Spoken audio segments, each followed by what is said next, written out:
work in alliance with the alt-right movement or the neo-Nazi movement? Absolutely not, because so for me, I run Patriot Prayer, and I'm Jesus-centered. I follow Jesus, Okay. and Jesus doesn't care about what your skin color is. He doesn't care about the labels the world puts on you. He cares about the way that He made you, the way that God made you. Okay, and Nazis are going to dislike someone because of their genetic background. That's called ignorance, and that's stupidity. And so I'm totally against that, and it's just another form of hate, which I'm against all forms of hate. But did you vote for Trump? I did vote for him, but I'm here to wait to see. I want to see results.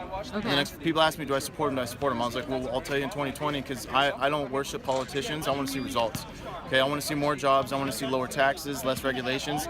If the rich gets richer like it has in the last 20 years and the poor gets poorer, then I'm going to be pissed. I want to see a larger middle class. I want to see people rise up is what I want to see. Okay. And what made you choose Trump over Hillary Clinton? Because she's an elitist and she's an establishment figure. She's been in politics for way too long. The Clinton Foundation only gives out like 10% of what they bring in. The whole thing's a scheme. Okay, and I'm against corruption. I'm against establishment, just like I dislike John McCain. It's not about right or left. You know, it's the establishment in D.C. that's been running this country for way too long. Okay, so people will then argue and will say that, well, there's evidence out there that black men are more likely to be brutalized at the hands of police than white men or Hispanic men. Well, I have to kind of throw it out there after, like I said, stepping out of my bubble. I found out that black men are just more likely to resist arrest, though, and have issues with authority. Mm-hmm. And that's the kind of behavior that is, going to lead to police brutality. Like if I go out there and a cop stops me for whatever reason and I'm getting belligerent and then I decide to resist, then yeah, expect there to be some excessive force used against me regardless of what my color may be, though. And I just think that all of that goes back to the whole victimhood that just happens to plague the African American community. And I just think that if people in that community can just get rid of that victim complex, then we would see more and more of these cases dwindle over time. Where do you think that victim complex comes from? I think it comes a lot from parents, though, growing up, though. And but where did they get it from? What is the root?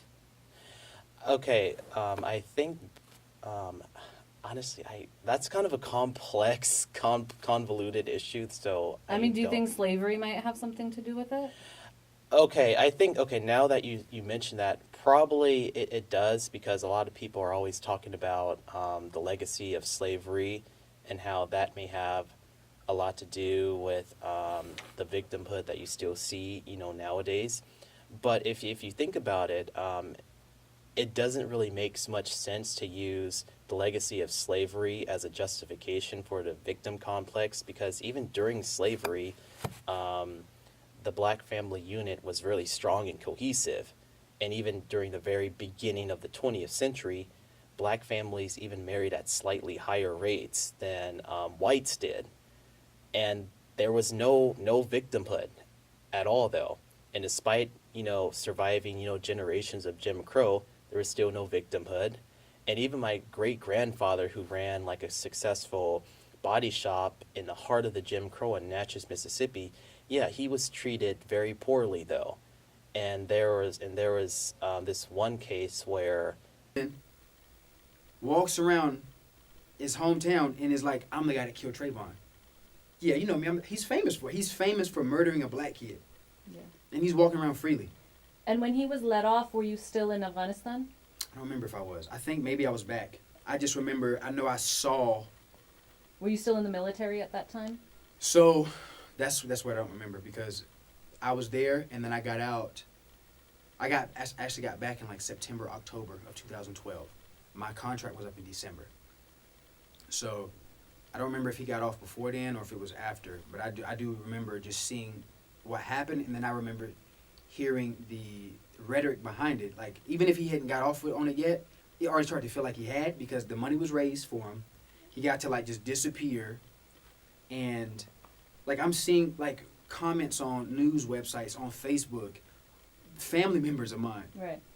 defending George Zimmerman and going, this kid was a thug, finding like the worst pictures you can find of him on the internet to post those to show like this kid.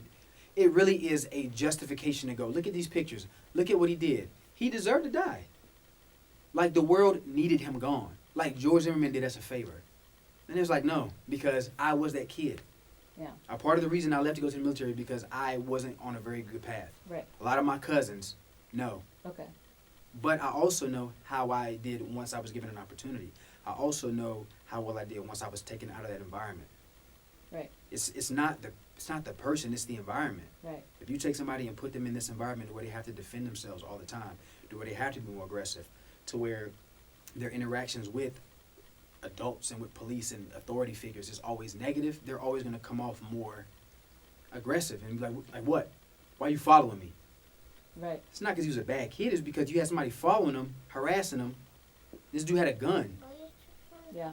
So, like, even if they did get into a fight, so he didn't deserve to die. Right. Okay, take him to jail for fighting. Take him to jail for fighting. And also for carrying a weapon. Mm-hmm. Right? Yeah. No. Dead, free. Yeah. Lots more money. I'm not fighting for that.